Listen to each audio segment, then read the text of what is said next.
welcome back. Welcome to another episode of Cap and Trade. I am your host, Texans Cap. Glad to be back. Glad to be back live.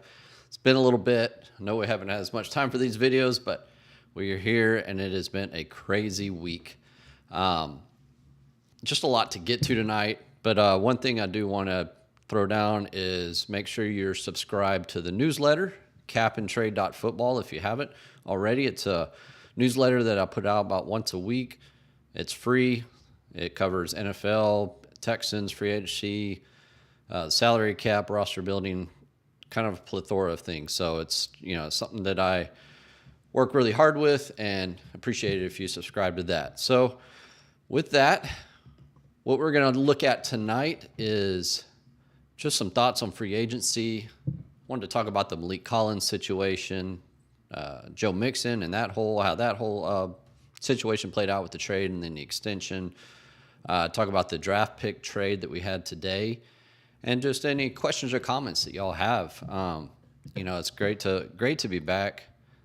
Glad to see everybody here. I see a lot of names that I recognize on the chat board, so it's good to see y'all. Let's see here if I can remember. There we are. Sam, what's up, buddy? Good to see you. So, Scott, appreciate it, man. Yeah, it's been a whirlwind of free agency, and this was a pretty jam-packed free agency compared to last couple of years, not only for the Texans, but just for the league. Finally started to see more marquee players hit the market. Saw a lot of different market shift dynamics. We saw the safety market just get flooded with veteran talent right at the start of the league year. And then we saw the spike in the running back market. That's a reflection of the draft class coming up. And then you're just seeing some really interesting trades. Houston was involved in a lot. And then it was a very, very interactive, very, very busy free agency. And I know a lot of y'all know I do help over at overthecap.com with a lot of contract data, and man, I think we got 85 contracts just overnight. So I think we probably got over 250 contracts that Jason and I have entered over the past probably 72 hours. And my goodness, it's just my hands are feeling it. That's a lot of typing. So, it's very good to be back going. Free agency is always the start of the NFL league year, start of the off season. And so a lot to get into, but, specifically on free agency and the Texans, it was kind of I posted a fun graph in jest, like up, down, but the fan excitement level was very subdued on Monday, the 11th, when the legal tampering period opened. Not much happened. And then day two was when the Danielle Hunter Danielle Hunter deal came down, and we started seeing more contracts signed, and then the excitement level just skyrocketed back up, and it was great to see that. And and then today, it's kind of a mixed bag. It seems like with the draft pick, the trade with the picks, kind of some people were for it, some people were against it. We'll kind of get into that a little bit. Let's see here. There's some other people jumped in. Jerry, good to see you, buddy. Joey, I see your question. We'll get to that in a little bit. Hey, German's good to see you, buddy. Thank you. Patrick Storm's in the house. Larry Payton's here. Ryan, you know better. That's right there. I just haven't opened it yet. So, no, my Coke Zero is here, man. Don't worry. Still waiting on that sponsor money to come in, but I'm here. So... but overall, I mean, the team is plugging holes. They created a new hole at defensive tackles, kind of going to be some rotational pieces there. Maybe they make another move at the defensive tackle spot, but, solidifying the edges with Danielle Hunter, Danico Autry. Danico kind of fulfills that Jerry Hughes role, kind of be the rotational player. He has some ability to shift inside if needed, but primarily he should stay on the edge. So it's really good to see that trio for the outside edge spots. I am excited for Khalil Davis. I know it's kind of an unheralded name outside of Houston. Not too many people are familiar with him, but I think he's a name that would be kind of interesting. So I see we do have our first super chat. I had just added these in, so super chats will go straight to the top. So Arthur Wilson's first up, and let me move this over. There we go. So I appreciate Arthur a lot. He interacts quite a bit with the Substack, with the newsletter. He hits the chat over there if you ever have any questions. So, what player do you think we signed or re-signed that had the best value for what we paid for them? I think that's probably going to be a cross between Aziz Al-Shahir at linebacker. I think he's going to play a very pivotal role in this defense. I think I say that because of the defensive tackle rotation. That may be kind of the weakness of this defense. So I think him and Christian Harris are going to be called on a lot to really hold that lane integrity, those running lanes on the inside. And he's going to have to take over what Blake Cashman was doing for this team. And so, that's to me is probably my favorite signing, especially for the value. Like I was talking about with Khalil Davis coming back, I'm really excited to see what he can bring to the table, if he can continue that ascending performance that we saw towards the back half of last year. So that was another player I'm glad to see back. And then it's a big contract, but Danielle Hunter, I like the structure. It's a 2-year deal, fully guaranteed more or less, 48 out of $49 million, but there's 2 void years to spread out some money. But I think that's a market value deal. So overall, I'm really happy with that one as well. But, that's kind of would be my take on it. So I appreciate the support, man. Looks like Joey's got a super chat in here as well. Welcome back, bro. Your streams have been missed. Oh, man, I appreciate it, buddy. Yeah, I'm glad to be back. Hopefully I can continue to kind of keep doing these things, but, life gets in the way sometimes. So, but Travis says late. No, I was right on time, Travis. Right exactly on time. I literally, my timer went off on my software and I hit the live button, so I was right on it. So, free agency, I really like like we were talking about, I really like the edges. I really like what Danielle Hunter brings to the table. I think he is probably a little bit of a plus over John Gennard. Apparently the team didn't sound like they made any kind of offer towards him, which doesn't surprise me. It's kind of what I'd heard, that that was pretty much going to happen, that they were just ready to move on. And they probably had some different options. They were looking at Christian Wilkins at defensive tackle, and then Danielle Hunter, which everybody knew was going to be a free agent.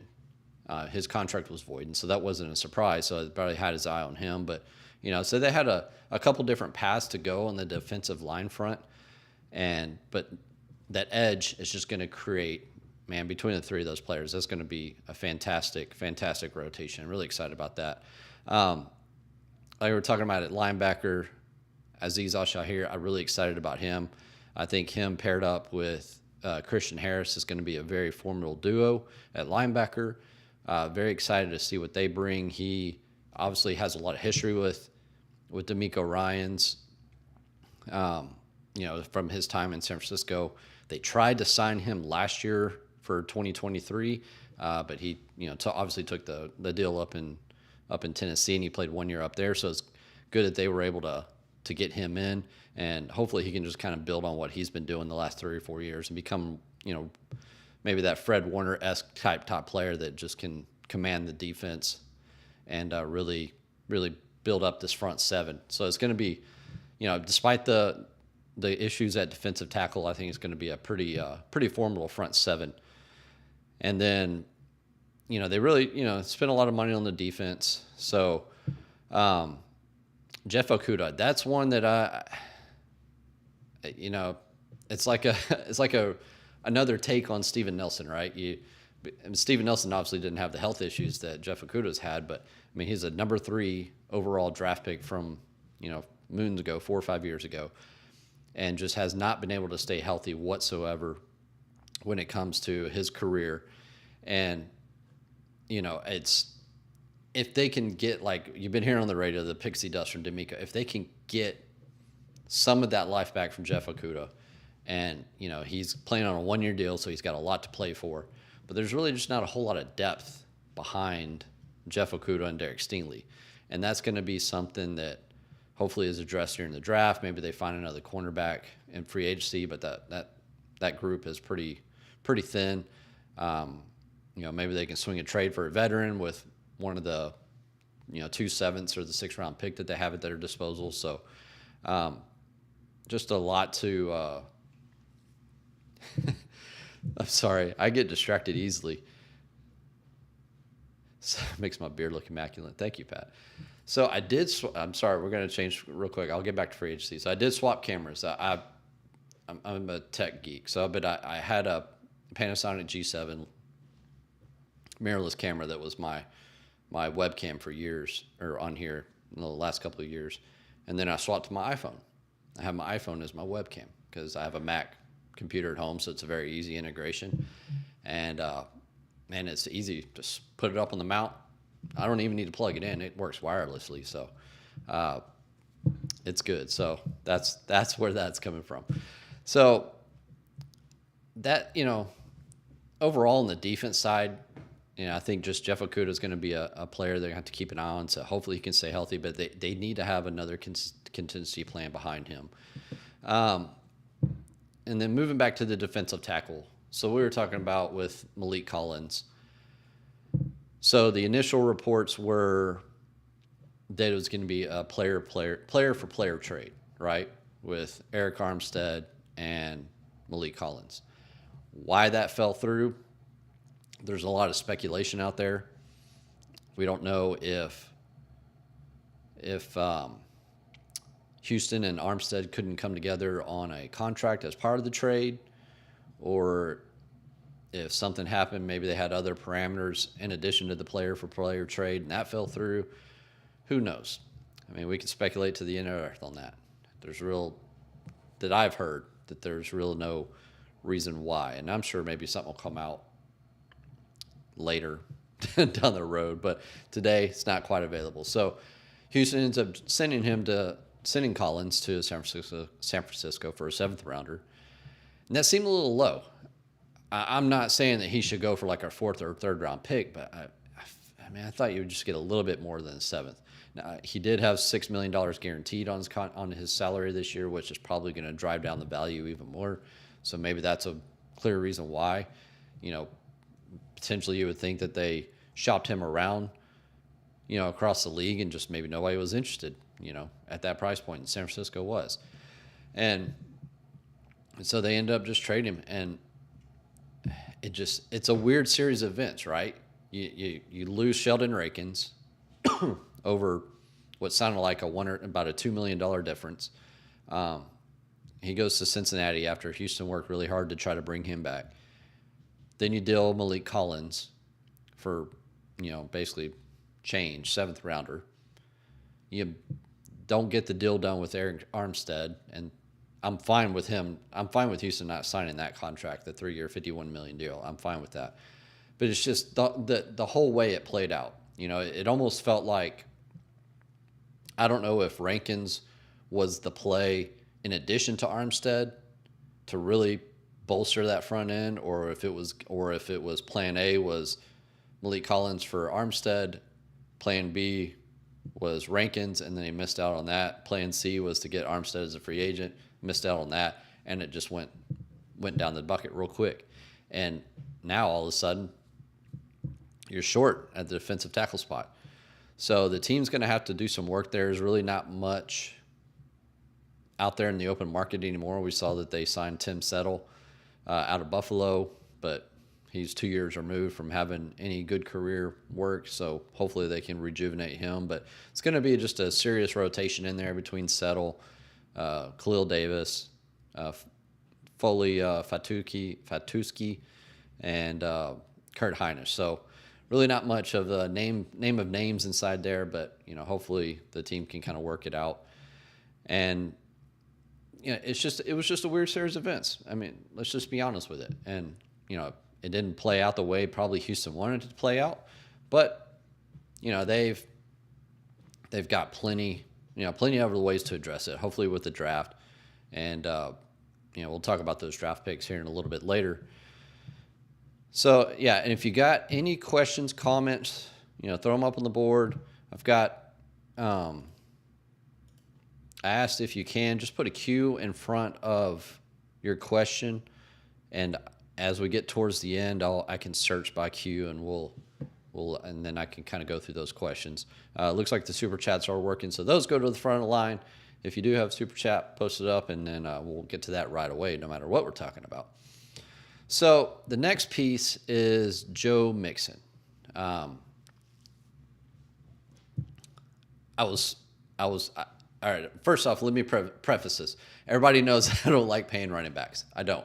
It's just always been my nature. And we saw the spike in the running back market. Houston went after Saquon Barkley, missed out on that. And then they, you see just running backs just, DeAndre Swift went for, $8 million a year. Josh Jacobs went to Green Bay for almost $11.5 million a year, something like that. Saquon 13 plus. So Houston obviously just wasn't prepared to go at those levels. Like I said on X, on Twitter, I still call it Twitter. Good teams stay within their guardrails. Teams that go above and beyond their guardrails, you turn into the New York Giants, you turn into the Jacksonville Jaguars, to where you're overspending left and right. And then you have aging veterans on your roster that cost way too much money. And then you're just going through that vicious cycle every 2 years of unloading the roster, spending a bunch of money to backload it, unloading the roster, spending a bunch of money. And it's just not where you want to be. And good teams, they know their market valuations, and they're not going to go past them. It's simple as that.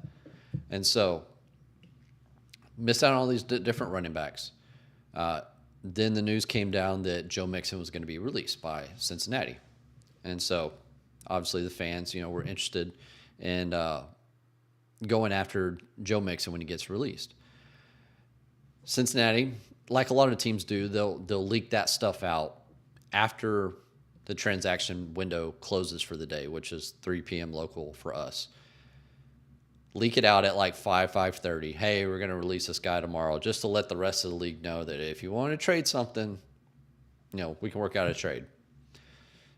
So Houston's able to send the 242nd pick, I believe, over to Cincinnati for Mixon. Bring him over. He's got 1 year left on his deal, $5.75 million. Perfect. I'm happy with that. Very, very happy with that. Mixon's got a lot of juice left in the tread. He's a 3-down back. Very good receiving back. Appears to be a good blocker. He was a captain on Cincinnati's roster for 2 or 3 years in a row. So, by all accounts, seems a good person in the locker room. We're not really going to talk about the past, but yeah, Scott, I see your super chat. We'll hop on. We'll get back to Joe Mixon here. So Scott Davis, let's see here. Renegotiating the Mason deal makes me think they are still buyers in the free agency.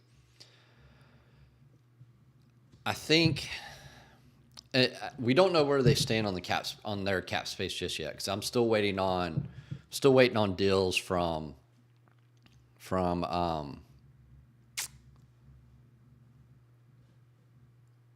I'm still waiting on deals to come back in on, I think, 5 contracts, then the Mixon extension, and then the restructure with Mason. So I'm still waiting on a lot of information to get a better idea on the cap space for the team. But going to the restructure bucket this early gives me it's 2 possible scenarios. A, they're already getting a little tight on the cap, which maybe because they got to leave money for the season and get through the draft and things like that. The draft class cost is going to be small, but maybe it is towards a move, right? And history has shown us with Nick Caserio that he never has proactively done a restructure. He's always done it on a need to be done basis, right? Like this past year, it was Jerry Hughes, Kimi Fairbairn, Steven Nelson.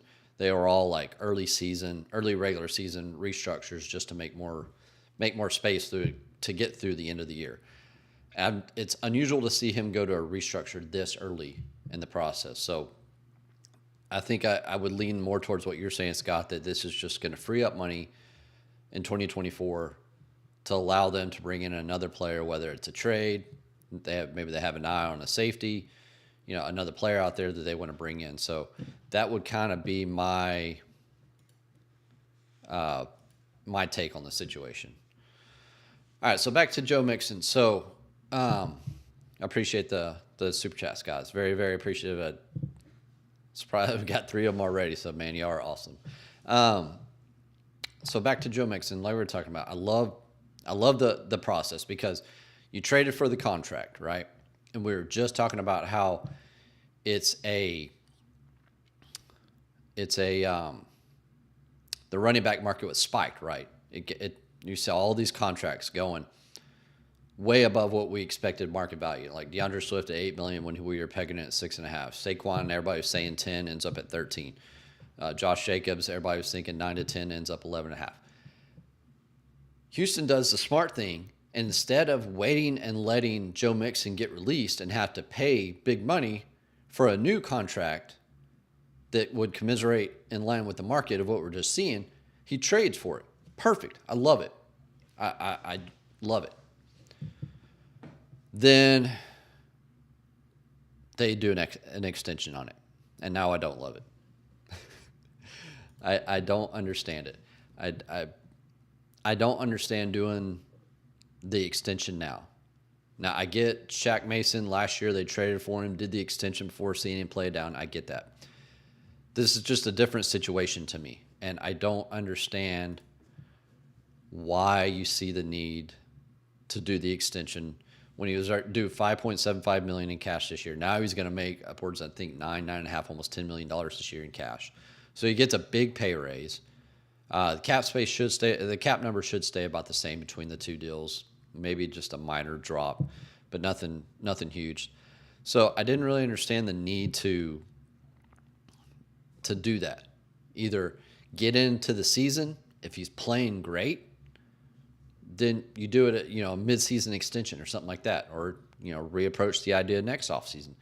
I personally don't think the running back market is going to be as great as it was this past offseason that we're seeing this week. So you get through the year on the current contract, and then if you want to do the new deal next offseason, do it. It's probably going to be cheaper than what you pay today. So I don't understand that. The only reason why I think that it could be is because the structure of the deal. We know Houston likes a lot of per game roster bonus money in there. This had a three and change lump sum roster bonus due on Sunday, with no per game roster bonuses, no injury protection liability in there.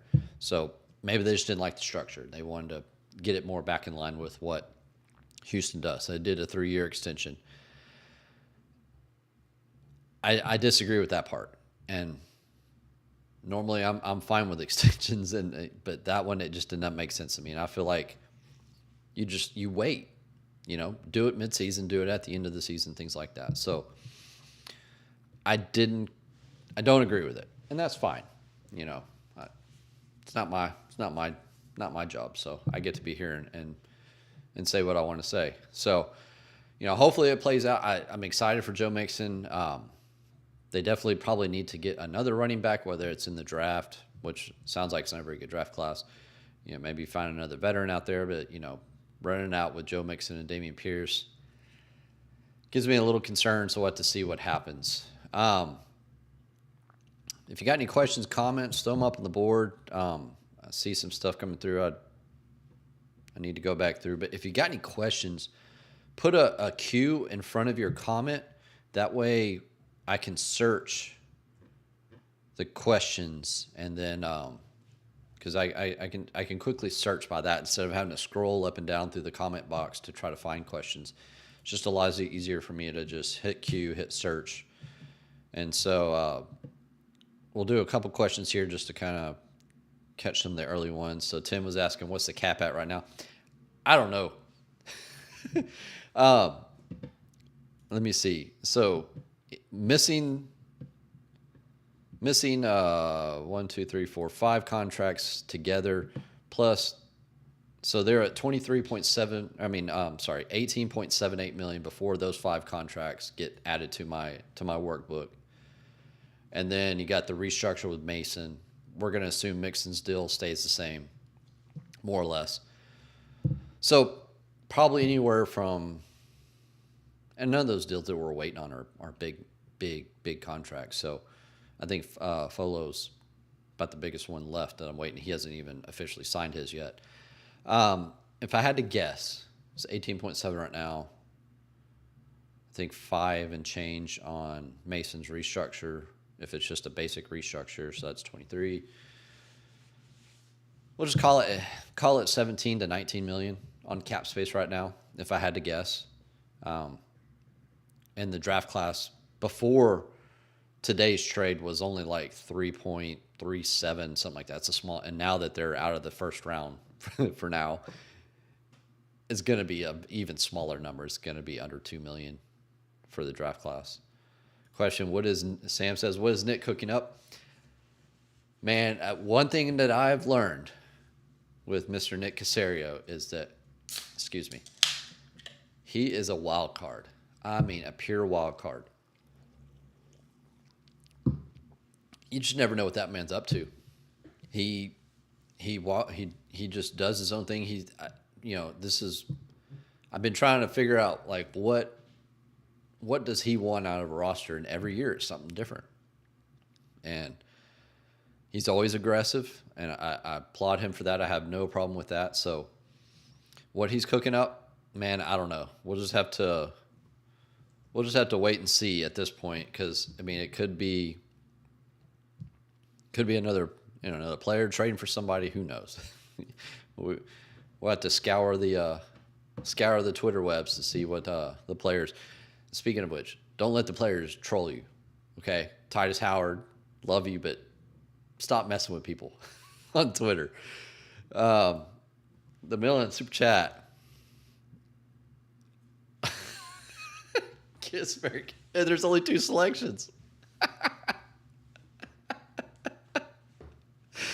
Oh, and I'm going to kill Landry Locker. Simple as that. Seth, he's fine. Either one of those other ones, but I'm killing Landry quickly. That's a good one. We don't need a third option, Scott. Just kill Landry. That's fine. Yeah. So I'll put it back up. So I appreciate the super chat, Millen. It's awesome of you, man. Yeah, but kill Landry. Somebody text him and tell him I said that, so he can get mad at me. Oh, there we are. Seth Payne, Landry Locker, Patrick Storm. Oh, two Patrick in there.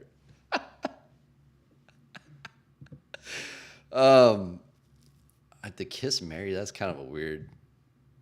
I guess marry Seth because I enjoy talking to Seth whenever I go out to training camp during the summer.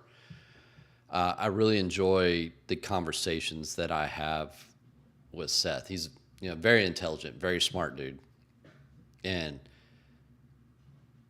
this is not a shot at anybody else there, because all the media in Houston, they're all super nice. DJ, John Alexander, Brooks Cabina was super, super cool with me. Cody Stutes is one of my best buds out there.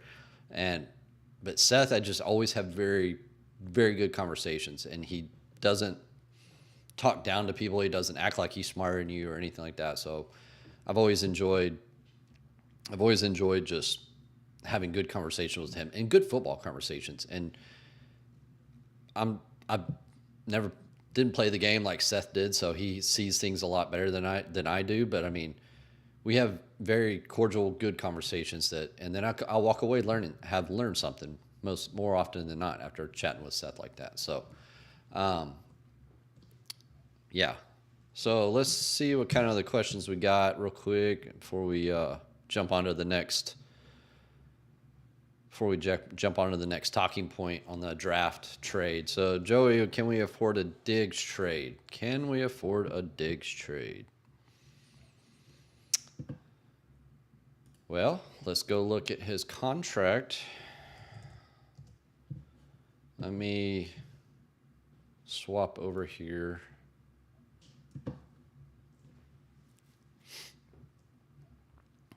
Now, over the cap has been very slow because of all the traffic and from free agency. So, all right, so he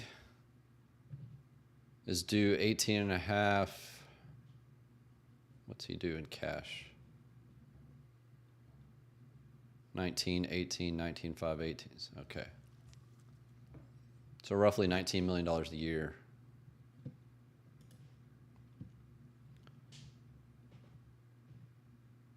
So we were just talking about how we have the team would probably have 17 to 18 million. You probably have to restructure somebody else on top of already Mason. So that'd be an interesting contract to take on, but man, he's 31 already. I don't like players that are past 30 at skill positions. I mean, can you afford it? Can you make it work? Yes, always. 99% of the time, if a team wants a player, they can make the cap work.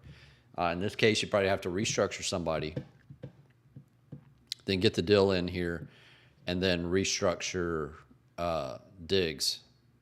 I'm sure, but I'd have to double check. But I'm pretty sure Buffalo has automatic conversion clauses in their contracts. Most teams do. So you go in there and just do a basic restructure to lower Diggs' cap number down a little bit, and then and then be good to go. So can it be done? Yeah, it can be done. All right, let's see here. What's going on with Foley? If any reason he wasn't officially announced. So what I've learned over the years with this is if a player hasn't signed, it's probably because he's on vacation. This is the time of the year where players are out and about vacationing and just may not be available. There's two players so far that are unofficial: Chris Boyd and Folo. And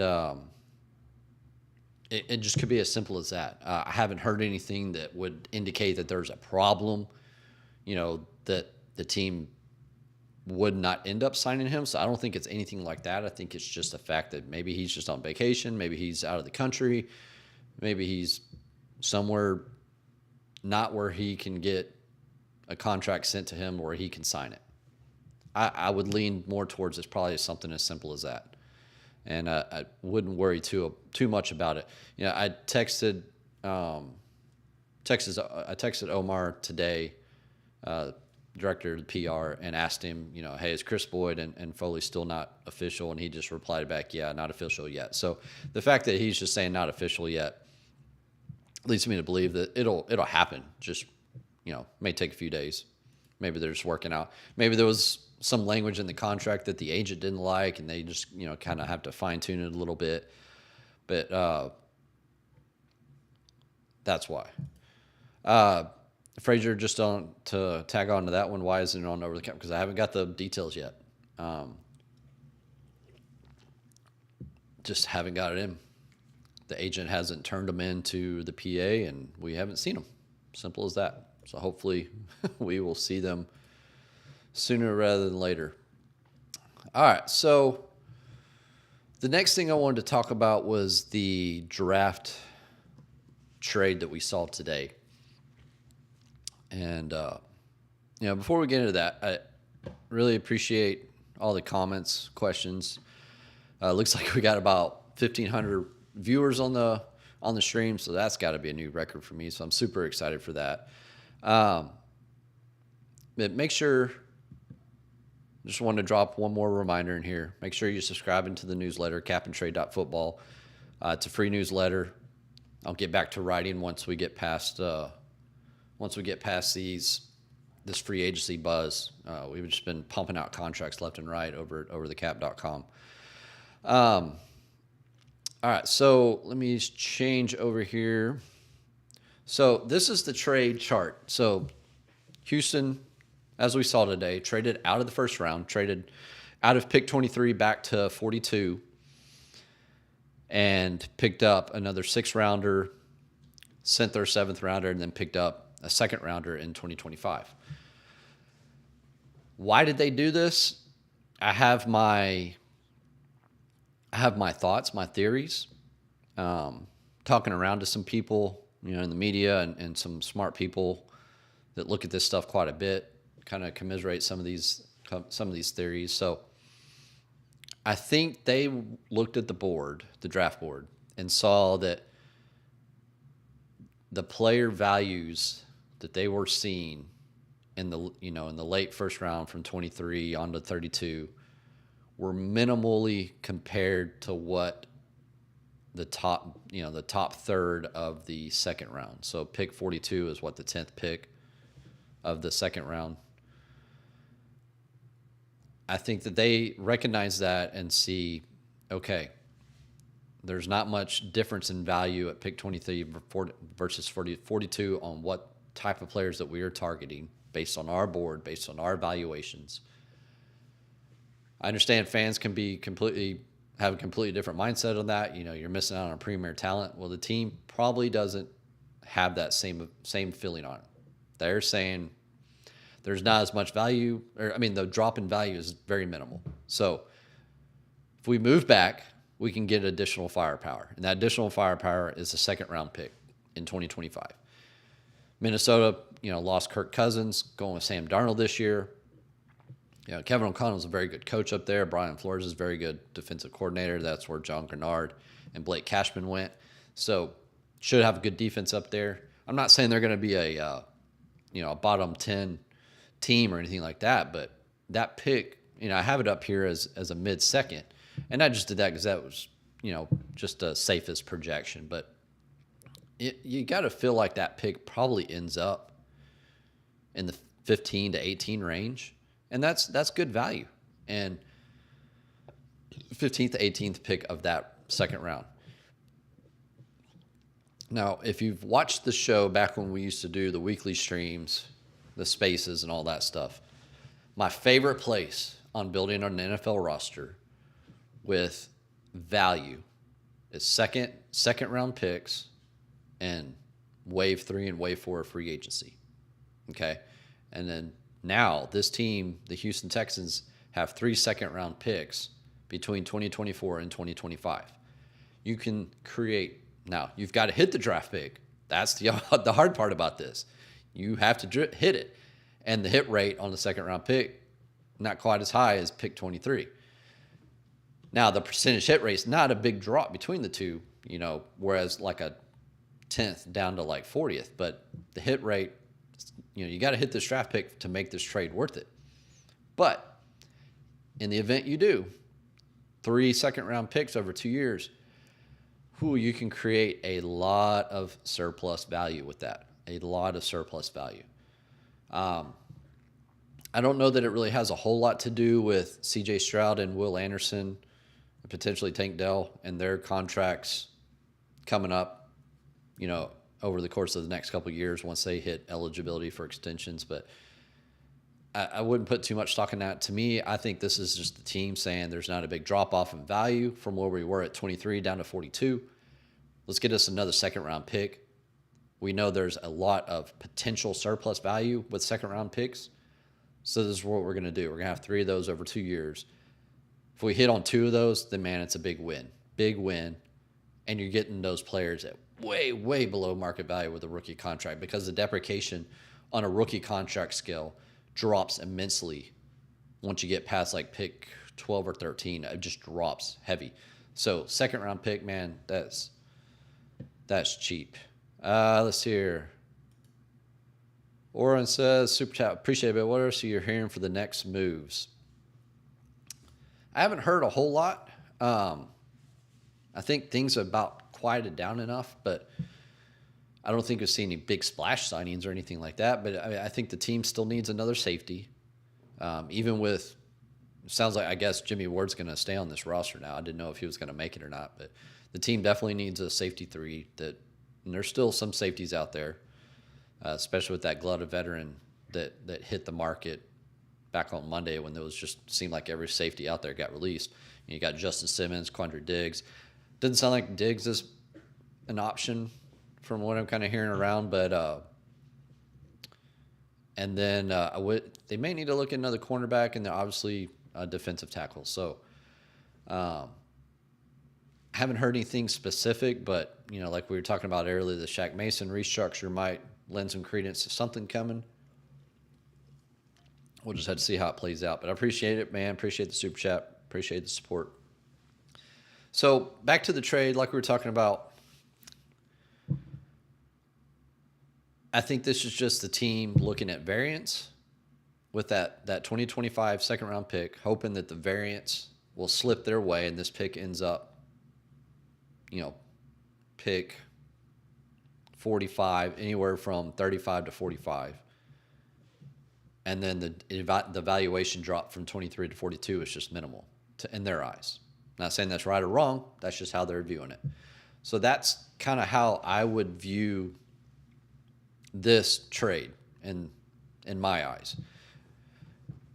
Now I get the idea, and I get the fan kickback on 23 was a very good area for finding a premier defensive tackle, a premier cornerback, a premier wide receiver. But we know this wide receiver draft is very deep, so you could probably get one in the second round that still is a very good wide receiver. But 2 positions of need would be in defensive tackle and cornerback. Man, that would have been a great area to look at right there with pick 23. So, obviously the team thinks that they can find similar value with pick 42.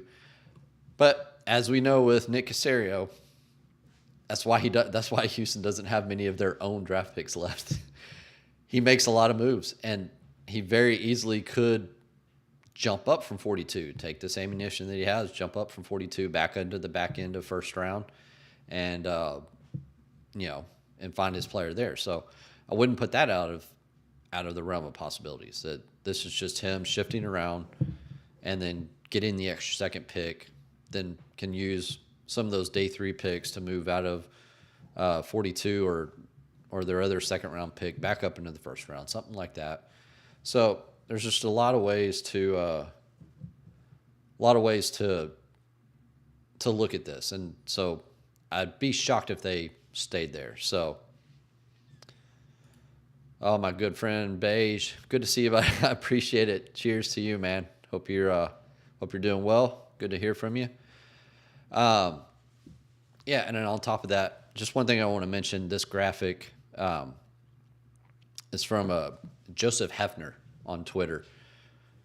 He's got a website. I think it's Jeffy's Handiwork with an I. It's a great little. He's got a lot of shiny apps on there. He's got the trade value chart. He's got a lot of. He's big and big into the data and data visuals. So check out his work, man. Super. He was happy to let me use this, I believe. So. So that's my take on the situation. Is it great? Does it? The fan base is probably a little upset. I think it's kind of split. A lot of them understand. A lot of them are fine with it. Some of them are not fine with it. It's gonna, from a fan perspective, it's gonna just not be as fun sitting there quiet on day 1, just chilling out, unless Nick trades up, obviously. But the draft party may, even if they have one, may not be. It's not going to be near as exciting as it was last year, right? With the way they traded up for Will Anderson and took C.J. Stroud. So, we'll just have to wait and see. I mean, to me, it's like Nick says, trust the process, process over results. So hopefully the results follow through on this process. So let's go back through some Q&A. So like I asked, if you can put a Q in front of your question, and then I can search it. So St. Christopher, thoughts on the lack of offensive additions? We've had the same holds as we had last year. Well, I don't think there was going to be too much additions to the offense. Joe Mixon obviously is a big upgrade. I think he's an upgrade over Singletary, so addition right there. But I think, hang on one second. Let me respond to this. Sorry, it was my wife texting me. Offensive additions, right? So Joe Mixon's a big addition. I think that, obviously an upgrade right there. The wide receiver group, I think there was a lot of speculation that maybe Robert Woods would be out as a, release.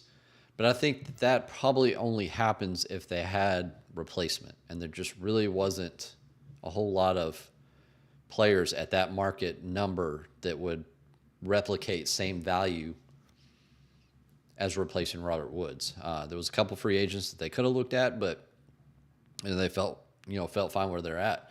And I think obviously with the draft having a very strong wide receiver group, they can add on top of that. They definitely need to add to it because, you got Tank Dell coming back from injury. You hope that he has a healthy season. Noah Brown's back. I think that's a good signing. Just need him to stay healthy. He missed a lot of games last year as well. Very inconsistent. Had two huge games, and then the rest of the year, I think he had almost 200 yards over the course of 250 yards over the course of 2 games, and then 250 yards for the rest of the year. So you need him to stay healthy. John Matthews still an unknown. Xavier Hutchinson, 6th-round pick.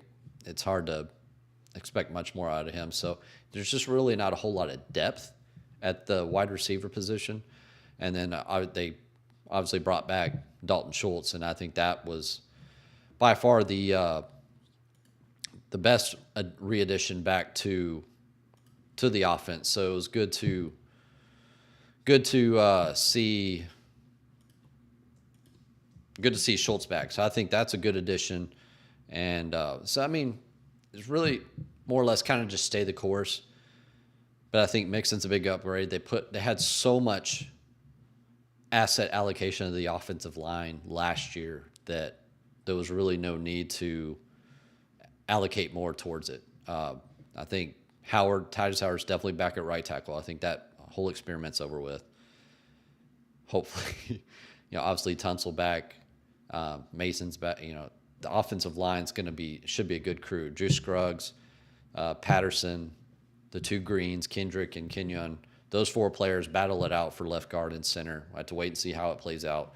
I would like to see Scruggs back at center, and then one of the Greens or Patterson at left guard. So I think, and then Charlie Heck sounds like he's coming back as swing tackle. So that's why I think you just see so much addition on the defensive side. The offensive side, they brought back Schultz, brought back Noah Brown, which I think by all accounts is a good wide receiver 3, and then the addition of Mixon. So I think they're in good shape on the defensive side. So it looks like we've got another super chat here. Scott again. Madman. If they trade for a tagged player, can then be restructured to a normal deal? New abacus, yeah. No. If you trade for a player that's on the tag, you have to take the tag amount. So if they, let's take Snead, right? Let's look at L'Jarius Snead. So his tag is $19.8 million this year. If they were to trade Kansas City for Snead, Snead would have to sign the franchise tag tender. That amount would get traded. So Houston would have to take on that $19.8 million under their cap. So you'd have to make room for that. Then once it's processed on your roster, then you can negotiate a new contract. You had to get it done by July 15th. negotiate an extension, then you get the lower cap number back down. So it's a little pain up front, but you can't do it simultaneously. You got to take the tag, add its amount, then you can do the extension to get the number back down. So I appreciate it, Scott. Appreciate the support. Patrick, Joey Smell. You spent $2 to say Joey Smells. Sorry, Joey. You can throw something at Pat. Let's see what other questions we got here, man. Connor says, do you think we go after either of the Commanders' defensive tackles? I think they're probably about done with those kind of maneuvers. Now, I will say Jonathan Allen's probably the more likely target if they had to, because, Daron Payne just got signed, and Allen has 2 years left on his deal with 15 and a half and 16 and a half. So, $15, $16 million per year over 2 years. But you would like to think that it would kind of be like maybe a Brandon Cooks type of situation where maybe Washington can take on half of the salary in a sign-in bonus conversion, and then that way Houston's only responsible for $7 million. That's kind of how I would think it would have to go down. Houston has a 6th-round pick. They don't have a 5th-round pick, but maybe you can get the 6th and maybe a future pick or something like that. A future day 3 pick, something like that. You send it over to Washington. Say, hey, we'll take Jonathan Allen off your hands, but Pat's texting me. I'm sorry. Don't apologize. Apologize to Joey. That's funny. Don't worry. I used a super chat one time on Landry's stream to advertise capandtrade.football just for fun, guerrilla warfare. So that would kind of, I don't know that they would have any interest in going that route, but if they were to go that route, that's kind of how I think it would have to happen. I don't know that they want to take on the full remaining contract. I think you got to try to get Washington to take on some of that money, but with Dan Quinn over there, I feel like he's going to hold on to those 2 players. Appreciate it, Connor. Crazy says, do you think we trade for a wide receiver like T? I don't. I think they're content with the wide receivers they have, and then draft another one. What's your best guess on the Mason restructure? I don't know, Larry. I haven't heard yet. I don't know if it's just a basic restructure, just a basic conversion, which I think creates like 5.3 and change cap space. Maybe they talked to him and got some void years added to make it even more savings, but I can't imagine them just doing a whole new extension. So it's got to be either a basic restructure or restructure with void years tacked on. Let's see what else we got here.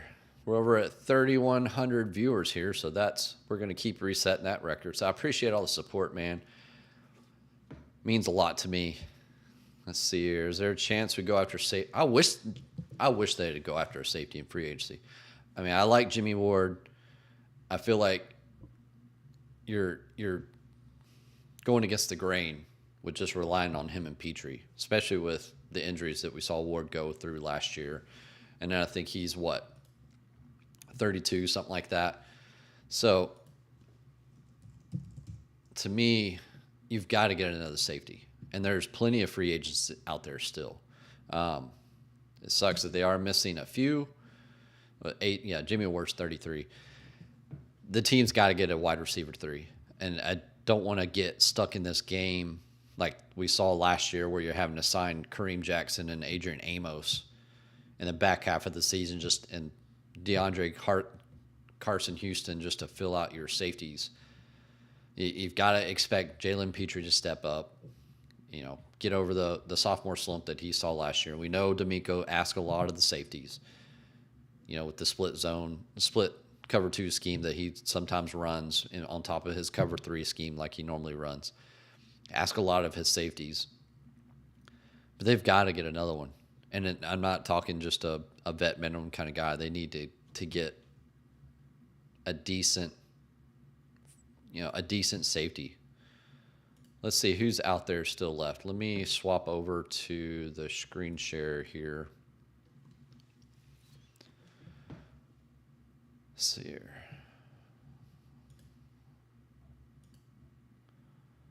So we talked about Justin Simmons. That's one that would be very intriguing to me. He's 31. Eddie Jackson, his play really fell off in Chicago this past year. But probably wouldn't be too expensive. Quandre Diggs, I think, would be fantastic, but it just doesn't seem like Houston has any interest there. Jenkins, I think, signed. Marcus May got released from New Orleans. That'd be another intriguing name. I'm just not sure if he's healthy or not. So, I mean, you can see before you even get down to the vet minimum type guys, there's still some quality players out there. You could even go back and reach he's 34, but Tayshaun Gibson played the last 2 years in San Francisco, and D'Amico's got to be very familiar with him. So, and then you pair him back up with Jimmy Ward and Jalen Petrie. I think that would be, he was on $2.9 million per year deal, so he wouldn't be very expensive either. So to me, there's options out there on that front. Let's see here.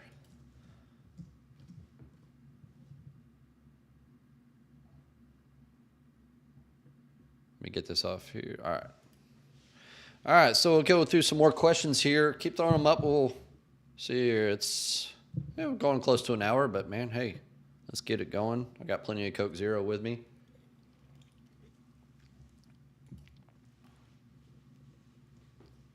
How you feel about the Will and Hunter pairing? I think it's fantastic. I really do. I love John Gennard. I love what he did. It sounded like they were pretty far apart on valuations. I know there was no formal contract offered to John Gennard, but there was some discussions, and I think that they just weren't close on the number.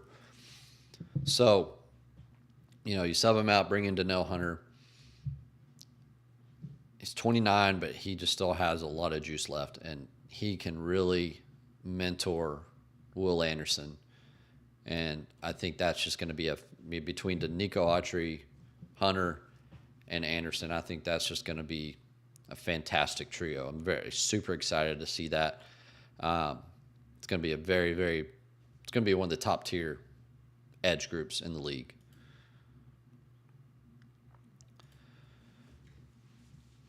How do you feel good about this?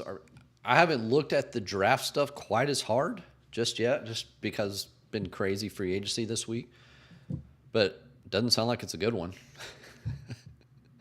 Doesn't sound like it's a good one, so we'll have to wait and see.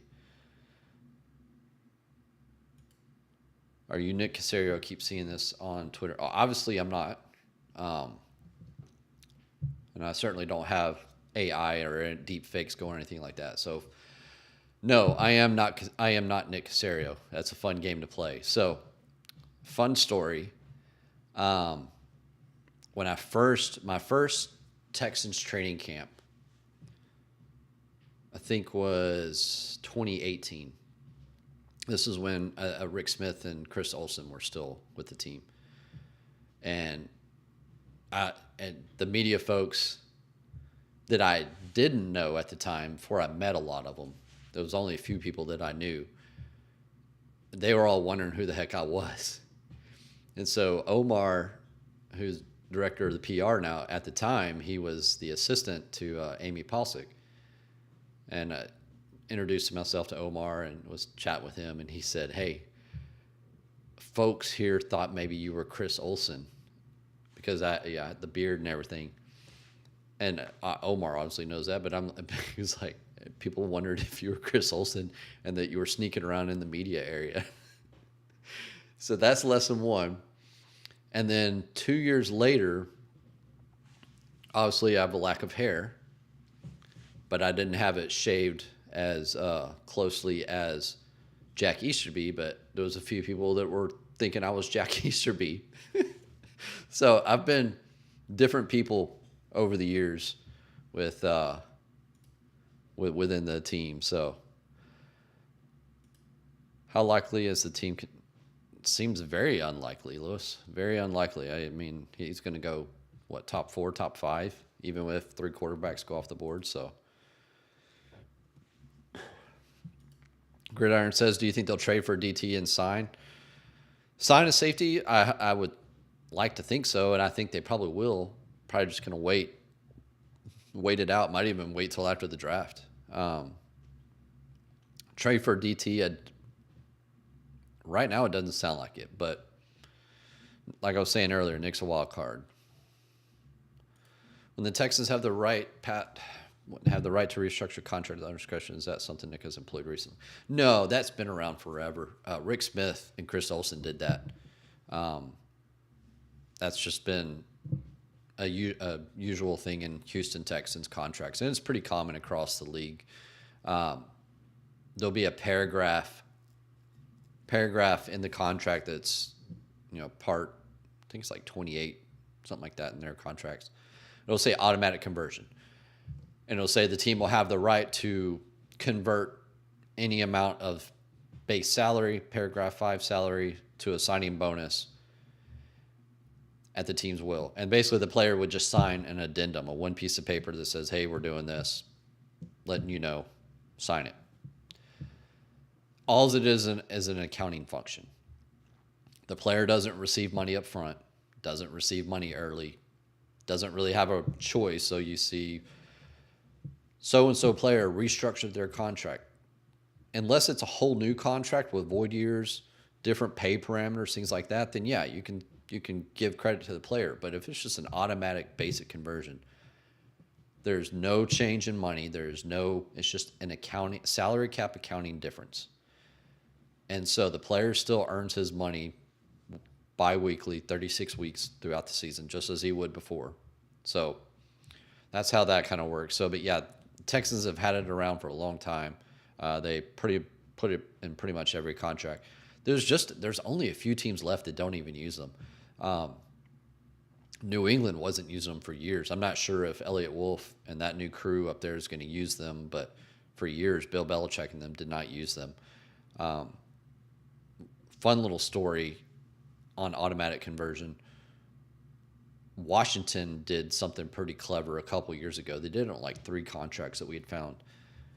They put in the automatic conversion in that language, not only the right to convert the salary to bonus, but have the right to add up to 2 void years as part of the automatic conversion. Because normally when you add void years to a contract, it's a whole new contract. The player has to agree to it, whole new contract, sign, everything, all that. They built in the ability to not only convert the money, but add void years to it on top of it, just to spread out the salary cap charges for a little bit. So that was pretty cool. Let's see here. Luca, are we cutting Robert Woods? I mean, they haven't. I don't see what would be the point of doing it now. You're just creating another hole that you have to backfill, and there's really not many options out there to backfill it. Cutting a player just to cut a player just doesn't make sense, in my opinion. You've got to factor in the replacement cost. You've got to factor in the replacement value. You got to factor in that you're bringing in a new player when you have a player that's familiar with this system. Robert Woods, I know he wasn't the impact player that you would like to have been, but you got to factor all that stuff in. You see it all the time on social media. Just cut the players, $4.5 million in savings. Yeah, but then you got to pay $3.5 million to replace him for a guy that's probably not any better than Robert Woods. So why do it? What's the point? So I think if they were going to cut him, it would have already been done because they had somebody coming in to replace him. That would kind of be my thing. At this point, the only reason that he would get released is maybe something came up in the draft and they were able to get maybe 2 wide receivers that they really liked. But I feel like at this point, Robert Woods is here to stay. I could be completely wrong, but here to stay all the way through camp, and then maybe he's a trade candidate or a cap casualty at the end of training camp. Joey says, stop using super chats for your questions. I don't mind it. Let's see here. Larry says, when players are traded, are there a roster and option bonuses traded to the new team? Yes. Option bonuses are a little tricky from a cap standpoint because the current year one will stay with the current team and there's a credit, blah, blah, blah. But for the most part, anything that hasn't occurred yet, so if there's an option bonus this summer, next year, roster bonus next year, the new team takes all that in. What about, I saw this earlier today, and it makes no sense to me. Dexter Lawrence from New York, why would New York even entertain trading it? I don't understand that. I mean, he's got, because they gave him a pretty big signing bonus. Let's see here. No, not that one. This one. I mean, even look at it, it's still $18 million in dead money for them, and they're not hurting on cash outlay. So to me, that doesn't make any sense. You just signed him and spent $24 million on him last year. Why sign him to this big deal just to turn around and trade him? That doesn't come together for me. So, Tim, I would say that would probably be not something I would think would happen. What do you think about all the fan discourse this offseason? Man, it was fun. It was a lot of fun. A lot of talk. A lot of good discussions between, on X. I still call it Twitter. I'm old. A lot of good discussions on there. A lot of discussions on the Discord servers that are out there. I'm on one or two of them, but a lot of good discussions across. And it seems like it was pretty cordial this year. A lot of not only cordial, but intelligent, not fantasy football type stuff. I mean, you're always going to have a little bit of that. Sign Eric Armstead and Daniil Hunter and Xavier McKinney and Mike Evans. That's a little unrealistic. But, I mean, for the most part, it was a pretty good offseason for the fans. And I had a lot of good discussions with folks. And I do enjoy chatting with people on X or whatever. If you want to go to my Substack, capandtrade.football, there's a chat function on there. Send me a message on that. I get a notification. I try to reply pretty quickly. I can't reply to everybody on X, partly just because of the way I have my notifications set up. But I try to reply to as many people as I can. And, as long as you're not making dumb or stupid comments at me or saying something, inappropriate, then, we can have a cordial discussion. So overall, I think it was pretty good. No complaints. Truth, man. Hadn't seen you. There you are. All right. Contract prediction for Justin Simmons. Oh, let's see here.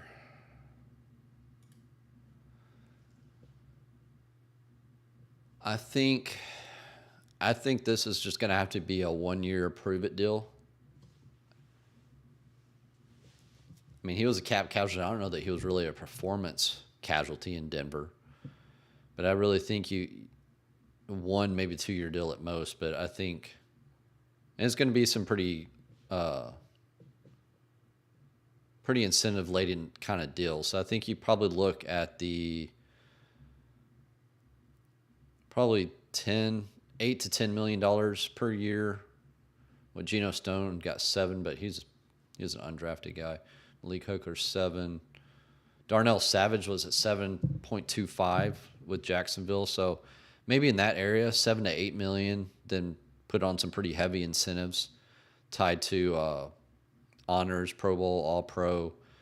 I think you can do playtime. He can do playtime obviously as well. Interceptions, I think, is another one that's acceptable. Make it. We'll call it 7.5 up to 10 with incentives, something like that. That's how I kind of would think. There'll be Houston probably would only do a 1-year, maybe a 2-year deal at most. Some teams maybe want to go a little bit further with it. Looks like we got another super chat. So let me hop over here. Oh, hey, I appreciate it, Charles. Didn't know if there was a question or not, but I appreciate the support, man. It's very, very kind of you. Really appreciate it, man. Let's see. Let's go back over to Q for questions. Keep going with these. Let me see where we were at.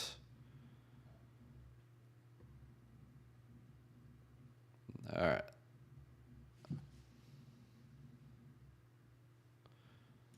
Marco, why trade the first and Collins?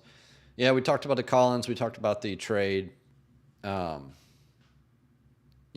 just kind of refer back to my valuation discussion on the trade today that we saw, and how the team potentially views the player valuations at pick 23 versus 42, and playing on variance with that 2025 pick. And I think the team can really just find some good value with these extra second round picks, and doesn't preclude them from moving back up either. So, what are the odds of packaging pick 42 for Diggs? I just don't know that Diggs is the guy you want in this locker room.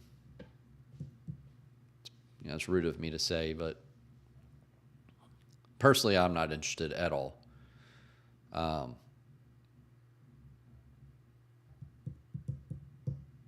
Like we talked about, he's like 18, so I mean, it wouldn't be too expensive. You just have to do a little cap manipulation, and then once you get him over here, then you'd have to rework his deal. But I'm not a big fan of that. But pick 42 to me seems a bit much for a 31-year-old wide receiver. It had to be, from my eyes, it had to be like fourth rounder or something like that. Do you have a prediction of what Renfrow should make in free agency? It's not going to be very much. Man, when you get cut from a team, it really pulls your value down. I can't imagine him being more than $4 or $5 million at most. I mean, Noah Brown signed for $5 million this year, so it's going to be something like that. It wouldn't be very much at all. When is wave 3 or 4? Beige wants to know. We're in wave 3 or 4. Wave 1 is the first 2 days of the legal tampering period. And then wave 2 is the back end of legal tampering period. We're in wave 3 already. It moves quickly, man.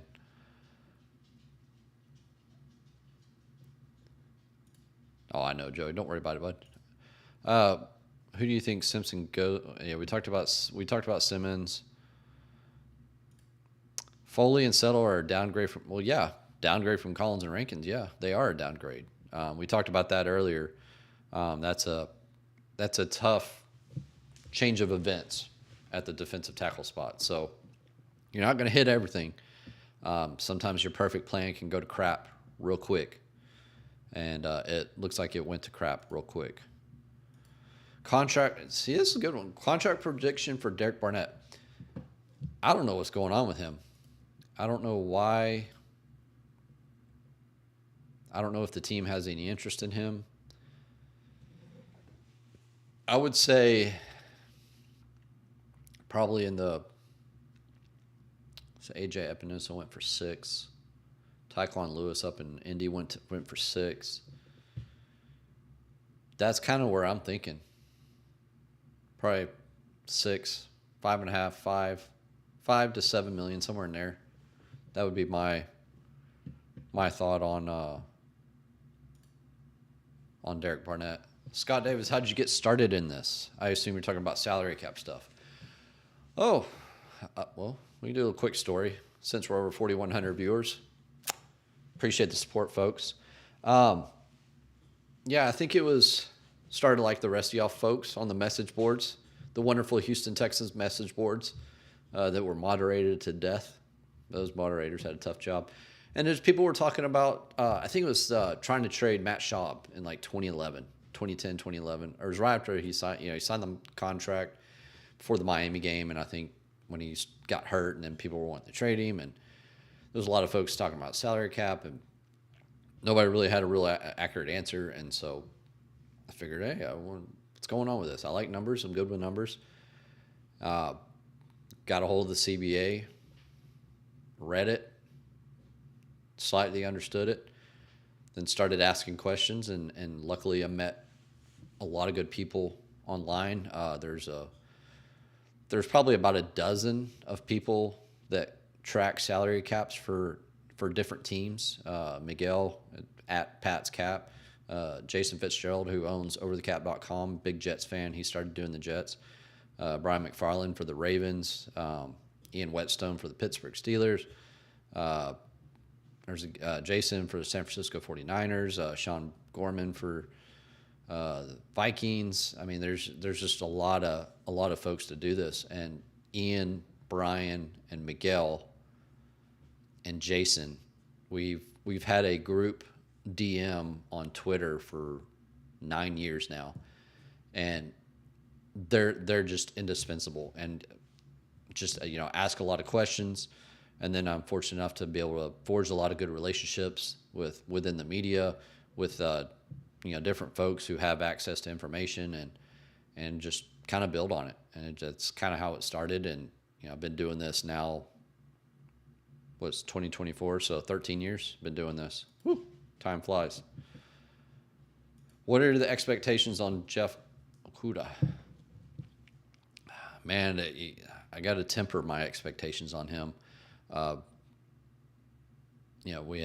Houston has a rash of soft tissue injury history, and hopefully that doesn't follow him over here. But he's got the skills. He's a 3rd overall pick. I think if you could just get like Steven Nelson plus performance, I think that would be a huge win. If you could get 12 games out of him, I think that'd be a huge win. Putting the onus on him with a 1-year deal, he's going to have to really play hard to, because first, draft pedigree follows players when it comes to contracts. So if Jeff Okudah could have a good, solid year, stay relatively healthy, have a few interceptions, not get burned quite a bit, and just have a good, solid year, then he'll make a lot of money and be back on the open market next year and probably sign somewhere else. So I think he has a lot of incentive to play really well and try to stay healthy. And I think if you could just, like I said, Steven Nelson type-ish play, I think that would be pretty nice. And speaking of which, is it safe to say Steven Nelson is dead? I don't think he's coming back. I think that ship has sailed. Maybe he'll find a place somewhere else. I appreciate it, Paige. You're welcome. Potential contract for Tart. This one I was surprised. I think he visited Cincinnati. He shouldn't be very expensive. Shouldn't be very expensive at all. Let's see. Let me reset this here. He can't.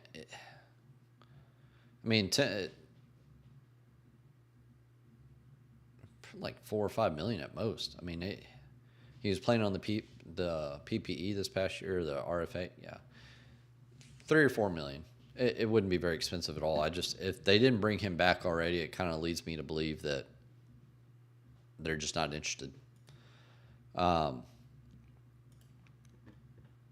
that would kind of be my take on it. So I think that's the end of the questions. We hit a lot of talking points tonight, man. Been a fun free agency, just to kind of summarize it. Overall, I'm pleased with what Houston has done. I definitely don't like how the defensive tackle situation played out. Hopefully they can figure something out with there. A little bit scared to be going into the season with the rotation of guys that they have. Puts a lot of stress on the secondary, the middle of the secondary, and the linebacker core. But if anybody can figure it out and scheme it out, it's going to be D'Amico. And, we'll have to wait and see what happens. But, for the most part, I like the linebacker signing. I love the Danielle Hunter signing. I still would like to see him bring in a safety, try to find another defensive tackle as they get heading towards the draft. not surprised to see a quiet on the offensive side of the ball. You know, Joe Mixon was the big addition over there, but I think that group is pretty well set up, and they've allocated a lot of resources to that side of the ball. And so overall, I think, did the team get better? Probably so. So I think they probably did get a little bit better. Still got some holes. Probably just the holes probably shifted around, right? So hopefully team can stay healthy, and then the draft coming up. So it's time to flip, more or less flip the page on free agency and start moving towards the draft. So I'll try to get back to writing once I think we're, got the majority of the stuff on Over the Cap updated. I know Jason was working on some stuff tonight. But make sure you subscribe to the newsletter. Like I said, it's free. Usually I'm pumping out a letter once a week.